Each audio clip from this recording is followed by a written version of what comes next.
This is Sports Jam. I'm Doug Doyle. My guest is someone very special to me.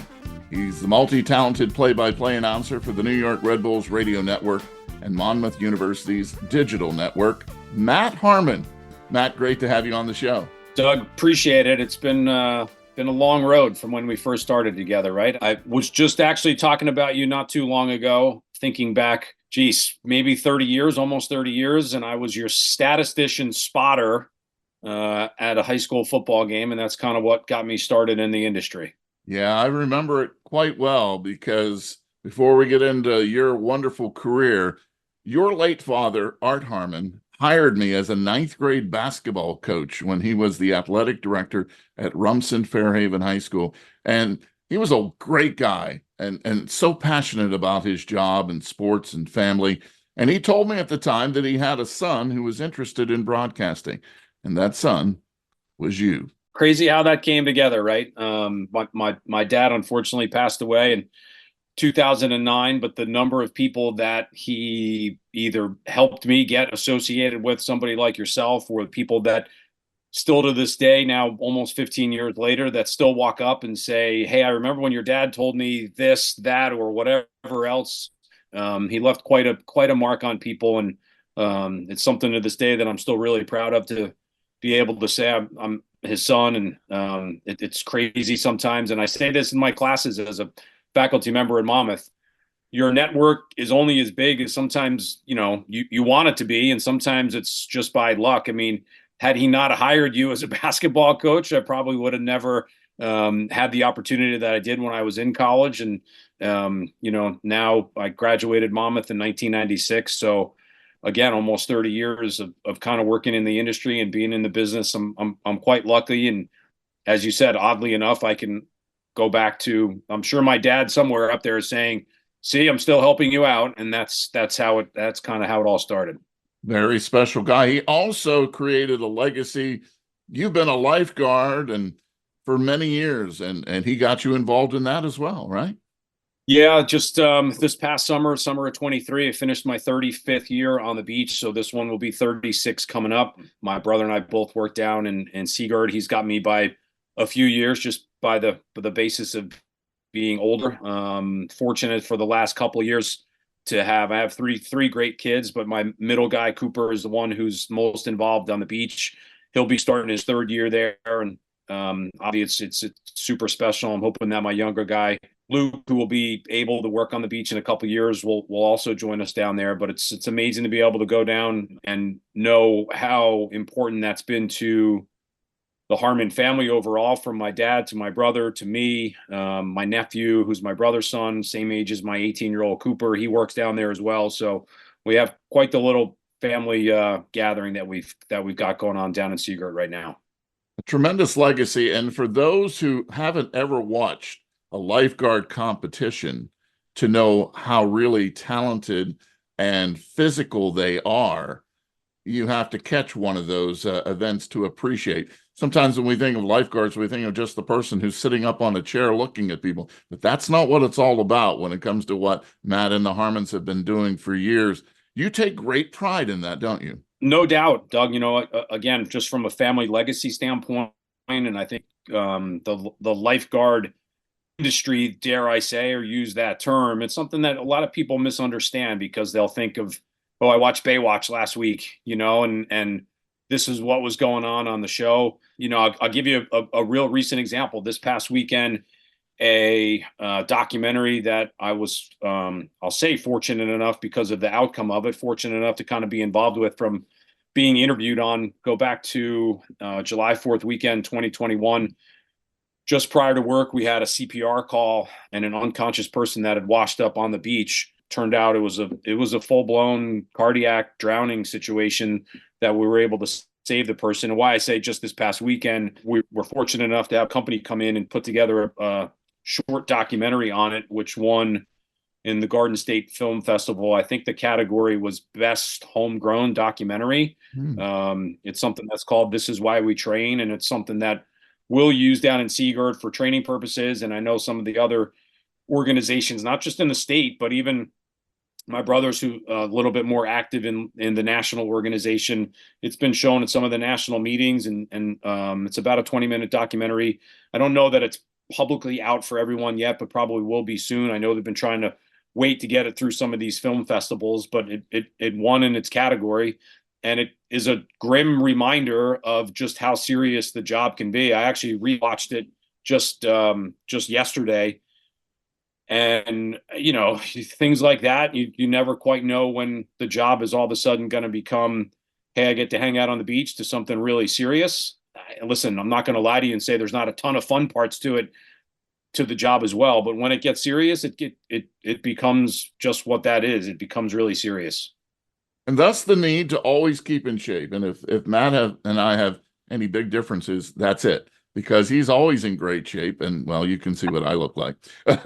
So, but you're an avid skier. You've always worked out. You were a running back for the Monmouth University football team. You're a mainstay at Monmouth University. Not only are you calling the sports action. Nutter, stripped, grabbed by Valencia. Ahead for Spence. Monmouth with one. Spence lets it go. It hits! Spence off the window. Monmouth will win by 3. 74-71. Merry Christmas, Jakari Spence. You have been a specialist professor there now for many, many years and have taught all kinds of sports classes for the students. I guess that has to be really a strong connection for you as well, because to go to a university, and now you've made that university your career as an educator, that has to be special as well. Yeah, I mean, again, I'll trace some of that back to my dad being in education for as long as he was, and the coaching side of things was something that when I got done at Monmouth, again, my undergrad work in 1996, I started working a little bit in the broadcast field, some odds and end jobs, and I'll be able to, when you want, pull up another story of you helping me out along the way in my career. But then I decided in there, if I could go back to the school and try and give back a little bit, and almost think of holes that were in the curriculum when I was a student there, I would always want to try and do that. And I started my adjunct faculty career in 1999. So this is my 25th year of being on some sort of faculty position at Monmouth. Fortunately for me, the last half of those have been full-time and have been able to develop a lot of classes around sports, which, I actually just said the other day to one of my classes, I still feel like sports is such and you're a huge sports fan, Doug. I mean, what better teaching ground is it where so many worlds can intersect, whether it's political, religious, science, the competition side of things, the sociology, the psychology, so many worlds can kind of intersect in the sports world. And to me, it's such a good, it's fun, obviously, to be involved with the industry, but from a teaching perspective, there's so many things that we can attach ourselves to, and I think learn from. That's kind of the idea of it, learn from in the sports world. So fortunate to be able to have that job, which lets me do some of my broadcast stuff as well. The school has always been great to, I'll say, know that they've got someone as a specialist professor who still works in the industry and still, thinks that he works pretty hard at it.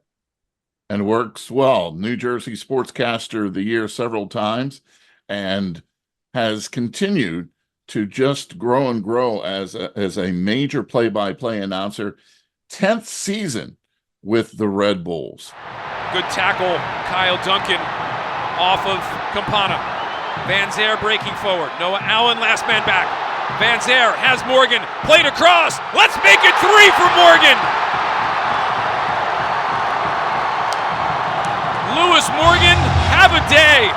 The combination between Morgan and Van Zer has been spectacular. And New York just drubbing Miami right now, up 4-0. That's a great run for a play-by-play announcer. What is it about this game of soccer?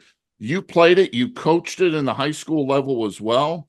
What is it about soccer that excites Matt Harmon? We could talk soccer for sure, but I'd say any sport. And I would go so far as to talk about the idea that you never really know what you're getting yourself into on a game in, game out basis. I mean, listen, how many people can talk about the mundane nature of their everyday job and career? That's not what being a sports broadcaster is all about. You don't know who's going to win. You don't know who's going to lose. You don't know what the weather's going to be. You don't know if there's going to be a good call, the bad call, a record-setting performance, something in there that might make the job unique and fun. And I've been fortunate. You mentioned this is my 10th year with Red Bull.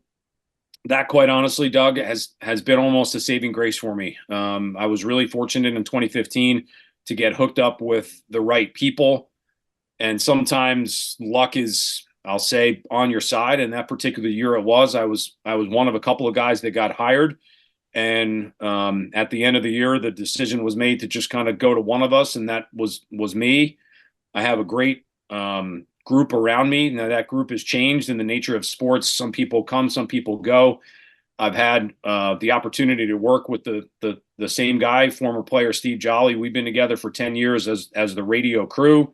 We have a great engineering staff. We have great support from the upper level of the team and the franchise, from Mark de Grand Prix, who's the general manager, thinking Joe Stetson, who's been with us for a long time, and then so many other people, Christina, Gordon, Jason Baum, who hired me years ago, Andrew Bazzano, Zach Leahy, who's now part of it, Elisa, who's been brought into the fold. I mean, there's so many people that I could probably think about. And then on top of it, the coaches and the players that have been such a big part of it as well. And, you know, dare I say, from 2015 and now 2024, the team, though we haven't been the last team standing, we've had a lot of success and some unbelievable memories and opportunities that I've been able to get myself involved with, from calling every single game in Major League Soccer to playoffs to international tournaments that we've been involved with. It's really been a fantastic job for me, and one that I am to this day, I still say I'm blessed to have it. What a great decision it was to have Red Bull Arena built in Harrison. That place is a haven for soccer fans like yourself, and gets really pumped up. And I know, speaking to Daniel Edelman on a recent Sports Jam, one of your midfielders, he talked about how the crowd really, gets behind the team, and that matters. You can feel the energy from the crowd. Yeah, I mean, listen, the first two games of this season that have been at Red Bull Arena, we had our home opener the third week of the year, played in a downpour against FC Dallas. Crowd was tremendous. Won that game. This past week, we had our second home game of the year against Miami.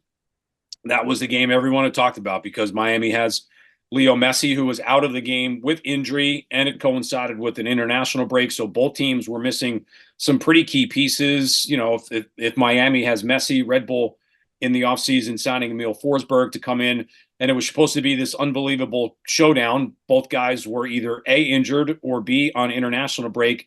Another driving rainstorm on Saturday, and it was kind of one of those games where you were thinking, all right, no Messi, no Forsberg. It's not the game everyone had probably hoped for at the beginning part of the year. What's the crowd going to be like? The game was already sold out, because before everyone probably realized it was international break, and the crowd was tremendous. And you could tell that in a 4-0 win, the team definitely fed off of that energy. And I'll still say it, amongst every Major League Soccer stadium that I have been to over the course of my 10 years, it is the best. It really is. It's not the newest anymore. It's not the shiny wheel that it was in 2010 when it first opened up, but 15 years later, it is still the best place to watch a soccer match, hands down.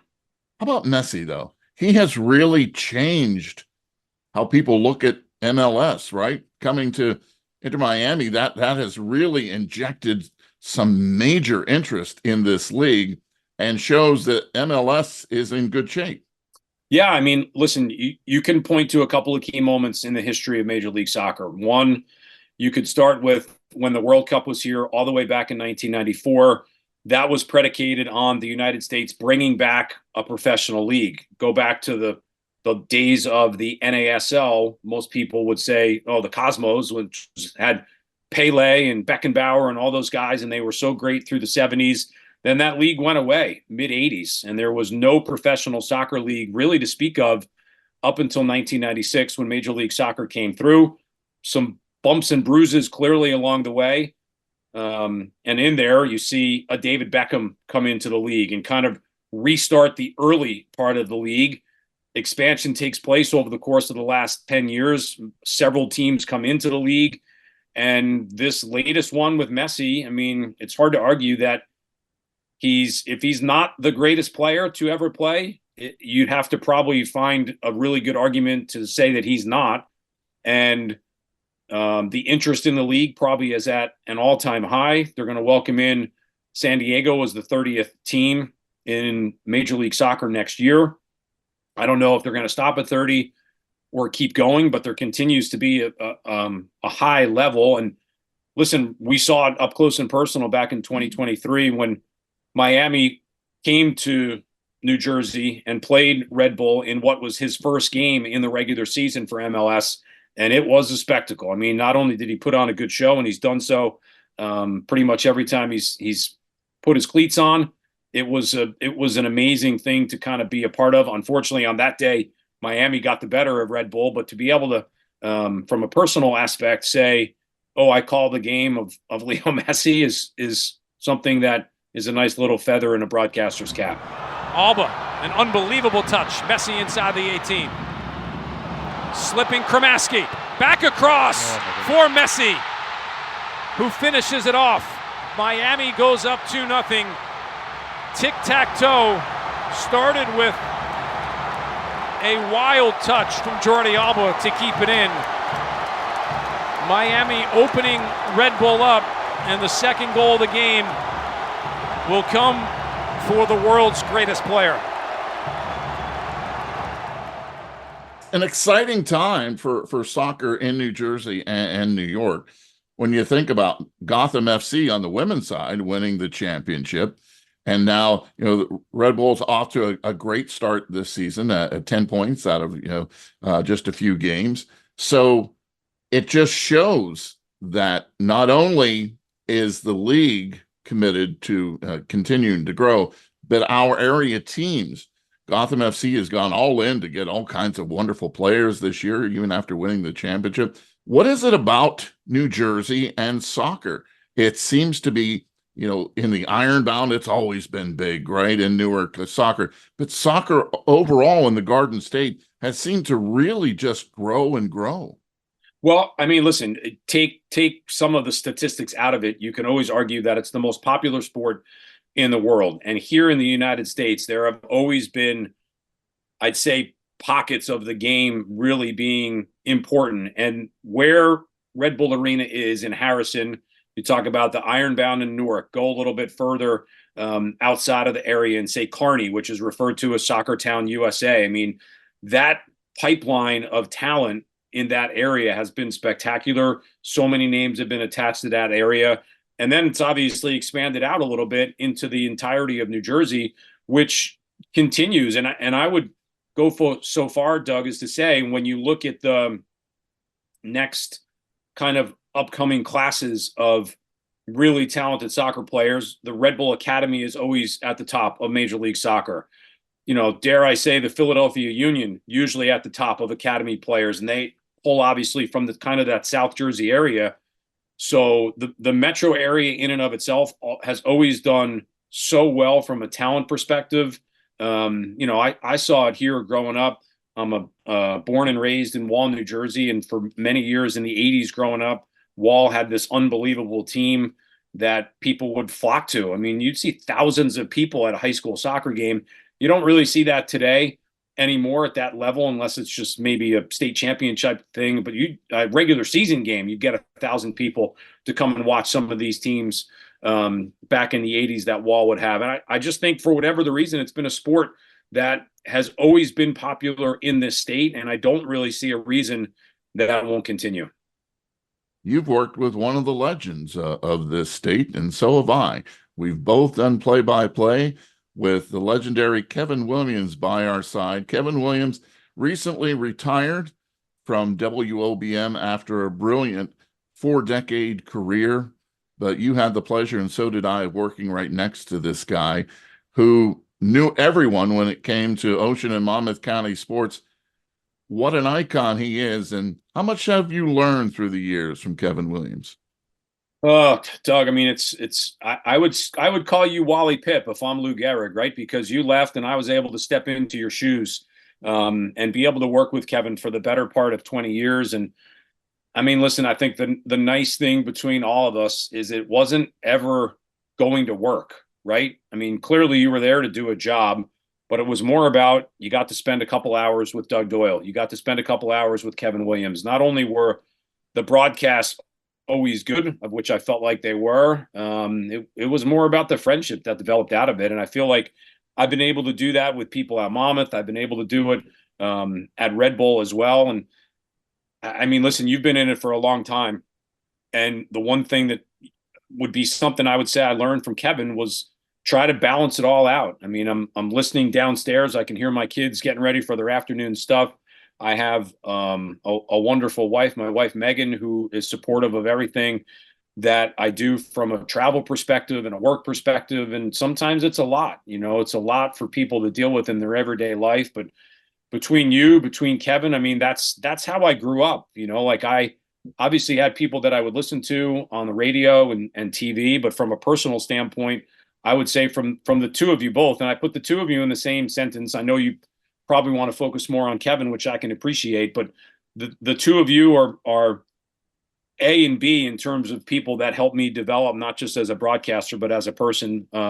Just talked to Kevin not too long ago, and I know he was probably on some level sad to leave the radio world, but has a great opportunity now where he is. He's working for Jersey Mike's, but he's an absolute legend. And again, one thing that I always try to do, he never made it, and you didn't either, Doug. You never made it about yourself. It wasn't, oh, hey, I'm Kevin Williams. I'm here to do the game today. And that is something I have always tried to reconcile with myself. And I talk about it in classes. If you're making a broadcast about you, then you're not there for the right reasons. And I definitely learned that from the two of you. Well, what an incredible team you two were with the Shore Sports Network, because we didn't even call it that when we were doing the games. You guys created the Shore Sports Network and did all kinds of fantastic games, and I'm sure those memories will never leave you. You talked about the word balance. You and Megan, how do you do it? You've owned a restaurant bar with your brother for many years. You have the family, you have the education side as a professor, you have the sports side. I've always wondered how you've been able to balance everything. Sometimes your head spins a little bit. Again, I think it starts within the walls of your house, first and foremost, that everybody seems to be on the same page with things. And again, I think the nice thing is that having kids who have been interested in things athletically certainly helps as well, right? So that if you can say, I mean, I'm thinking back to, I mentioned David Beckham before. I can remember bringing our oldest son, Daniel, to the first game that Beckham played in Major League Soccer, which was at Giant Stadium back then against Red Bull. Having my sons, Cooper and Luke, come to games with me. Every once in a while, I can grab Megan on a trip and we get to go check out another place. So listen, it's definitely about the balance and everything that I have going on. I'd credit Monmouth in there as well, because they definitely see the value in having a professor on faculty that also works in the industry. Some of those games for Monmouth, some of them obviously with Red Bull. And part of it too is probably my own, I guess, willingness to always look for new challenges and look for new opportunities. I mean, and I've been fortunate to be able to do that. I mean, I said at some point I'd figure out a way to work this story in. I mean, go back to 1998. I can remember handing you a cassette tape and saying, can you bring this to, at that point, Shadow Broadcast Services, who was looking for an overnight update person because the 1998 Winter Games were in Japan. And rather than have things be pre-recorded, they needed somebody there and live. At that point, my first opportunity in New York radio was on Bloomberg, where you were working in that area as well. Bloomberg, Win, CBS, we all kind of work together. And, that was my first real entry into kind of, I'll say bigger time radio. It's about connections. It's about balance. It's about having a great family and great people behind you. And hope that you're still, at the end of the day, I just turned 50 about a month ago, that you're still interested and excited about doing what it is you do. And I can say that in pretty much every aspect of my life. Still around 30 to me, and you look like you're 30, right? Congratulations. I appreciate that. Yeah. Must be the Zoom. Must be the filter I have on no, Zoom right now. It's just how it's just like my cousin Keith. You'll always be young and vibrant in my mind, and you guys are blessed with youth. You and I both had a wonderful connection with our fathers that really, inspired us to do sports, be around sports. And I think, having a good family is something. I want to just ask you one more question, and that is, you've given me great advice over the years about being a dad. What is it about fatherhood that has been the best for Matt Harmon? Well, Doug, that's a great question. And as I think of it, I'm probably starting to almost tear up a little bit, because you think about, I remember the conversations we had for you when you were maybe going through a little bit of a tough time in your life, and I've gone through tough times and I've turned to you. You knowing my dad when he passed away in 2009, and then seeing your dad pass away, and I can remember having those conversations with you. I mean, listen, at the end of the day, it might be a little bit cliche, but I have 3 kids, and I can honestly look at all of them, and I think this is what you're supposed to say, right? You want them to be better than you were at the end of the day, whatever they're involved with, whether it's their career, being a family person, being a good dad.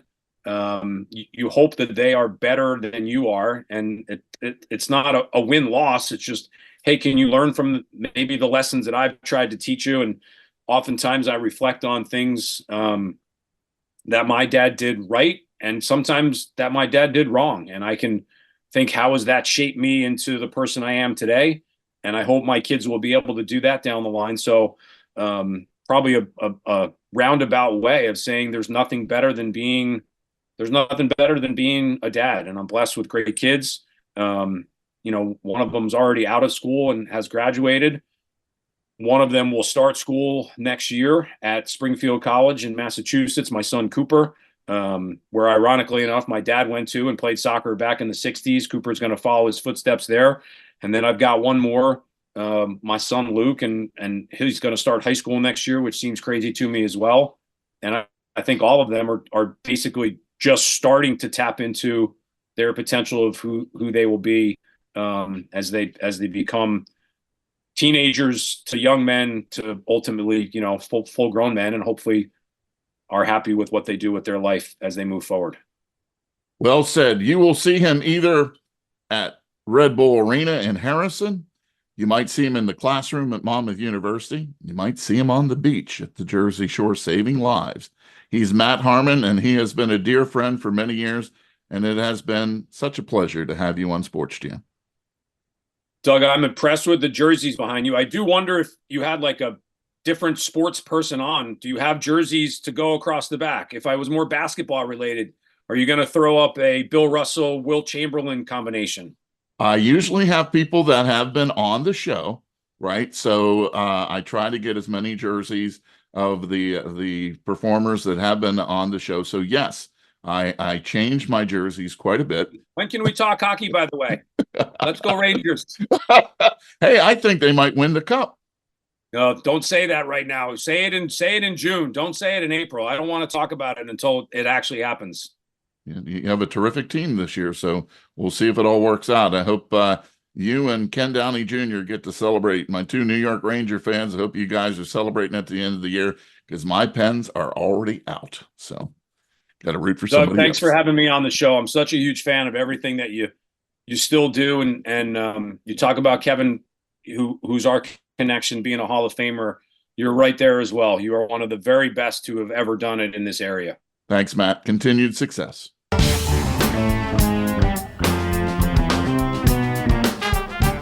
Sports Jam is a WBGO Studios production. You can hear all the past shows, including one with Kevin Williams, at wbgo.org/sportsjam or wbgo.org/studios. You can also find Sports Jam with Doug Doyle on the NPR list of podcasts or wherever you hear podcasts. Until our next Sports Jam session, I'll see you at the game.